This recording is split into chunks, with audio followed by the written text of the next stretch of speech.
des cadres catholiques lire cette déclaration.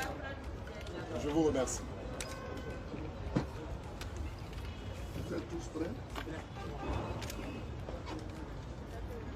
Le lundi 30 août 2020, en fin d'après-midi, nous avons pris connaissance d'une déclaration de son éminence le cardinal Jean-Pierre Coutois, qui a décidé de s'exprimer à titre personnel sur l'évolution de la situation socio-politique en Côte d'Ivoire à l'approche de l'élection présidentielle qui se tiendra dans exactement 2 mois.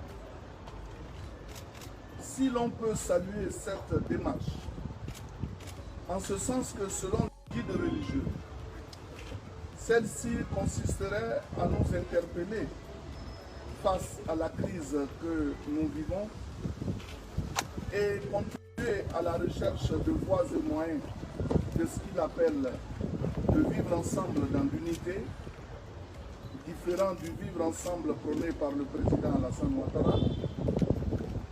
Force est cependant de constater et de regretter que votre prise de parole, Éminence, n'aille pas dans le sens de l'apaisement du climat social.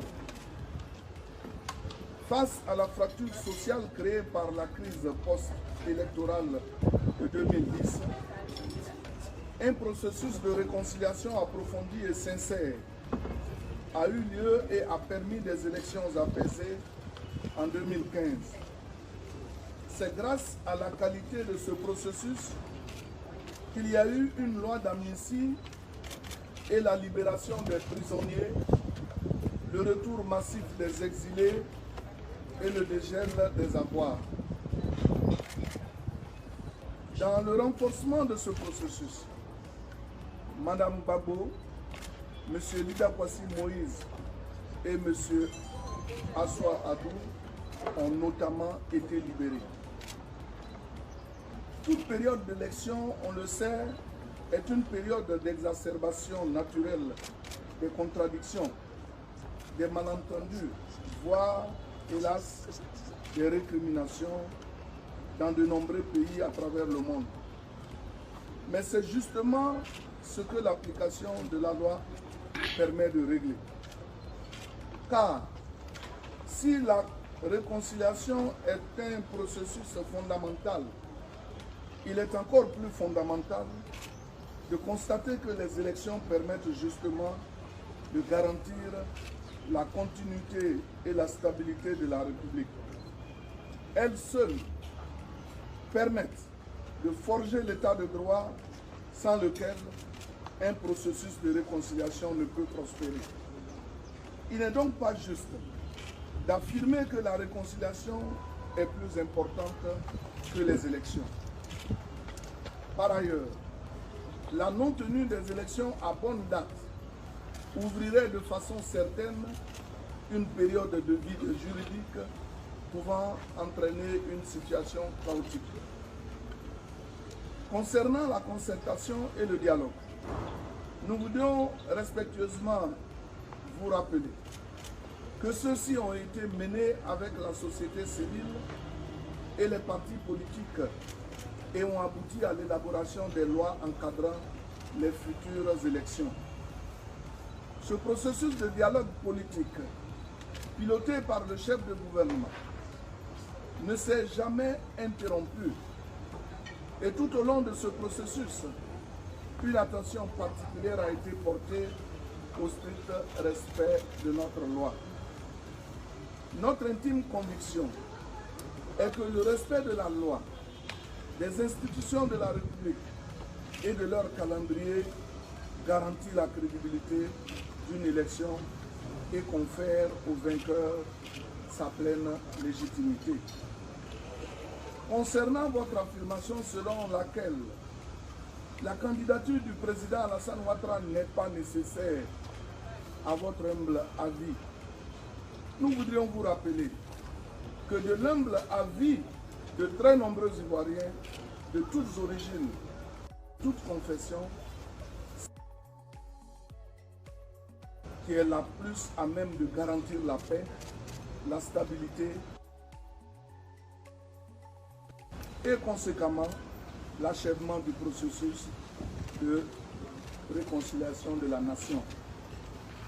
Sauf à paraître partisans, faisons donc pleinement confiance au droit et à la démocratie, en laissant, après la validation des candidatures par le Conseil constitutionnel, le peuple souverain de Côte d'Ivoire juger in fine, lui et lui seul, le 31 octobre 2020, de la pertinence et de l'opportunité de l'ensemble des candidatures. Éminence, si vous nous permettez d'avoir la même franchise de ton que celle que vous avez adoptée hier, notre conviction profonde est que votre prise de position, plutôt que d'appeler à l'unité des Ivoiriens, au vivre ensemble dans la paix et à l'apaisement de tous les esprits, pourrait, dans les mains d'acteurs mal intentionnés, ouvrir la voie à l'exacerbation inutile des tensions à un moment crucial de la vie de la nation. Que deviendrait ainsi la Côte d'Ivoire si des hauts responsables religieux appartenant à d'autres confessions décidaient, comme vous, en violation du principe de la laïcité de l'État consacré par la Constitution, de prendre la parole pour se prononcer sur des sujets électoraux ou sur d'autres candidats. L'idée que nous faisons en effet d'un haut responsable de l'Église est qu'il soit rassembleur et il doit rassembler et non diviser. Qu'il doit veiller à la crédibilité des institutions et des gouvernants élus par le peuple souverain et non périodiquement les prendre pour cible. Il doit agir avec amour, œuvrer avec méthode et parfois avec discrétion, qui plus est dans l'État laïque et multidimensionnel qui est le nôtre, pour aider à la construction d'une véritable unité nationale.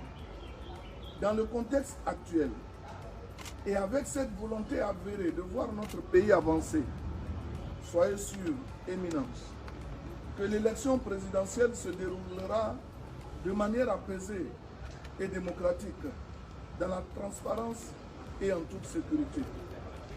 Parce qu'il nous semble aussi que l'immense majorité de nos concitoyens sait que le respect d'un calendrier électoral est non seulement le respect même de la loi, mais plus encore le respect profond d'une aspiration civique qui, par le débat des idées et des projets qu'elle permet, aide les pays à avancer vers la modernité, à rencontrer sa maturité. En effet, nous croyons, Éminence, que tous nos frères et sœurs, qu'ils partagent votre foi ou qu'ils en confessent une autre, qu'ils soient du nord ou du sud, du centre, de l'est ou de l'ouest, veulent avancer ensemble. Qu'ils entendent aller de l'avant pour construire le pays dans la paix et l'harmonie. Duc in altum, dit l'évangile de Luc 5, 7. Que vous appréciez, nous a-t-on dit. Avance au large et n'aie pas peur. C'est la signification. Les Ivoiriens veulent avancer et n'ont pas peur de l'avenir. Daignez, Éminence, agréer l'expression de notre très profond respect. J'ai parlé au nom des cadres catholiques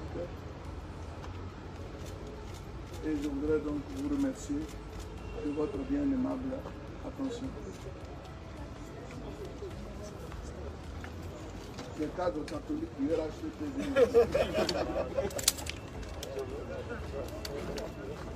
puisque c'est de notre candidat.